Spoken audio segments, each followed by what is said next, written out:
Hi, welcome to HardReset.Info channel.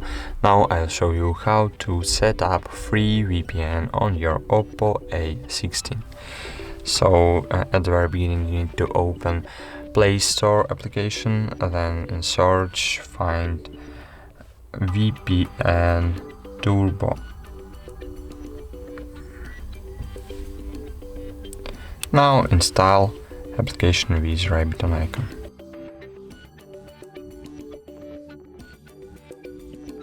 Cool, open it, start now, and choose a cross on the right corner. Cool, now you will see the right button center of your screen and a globe on the right corner. So if you choose the globe, here you can see all countries you can connect, and I want to connect to Germany, for example. Choose server to you want to connect to, and in my case it will be Frankfurt. Choose always allow, wait a while, and fine.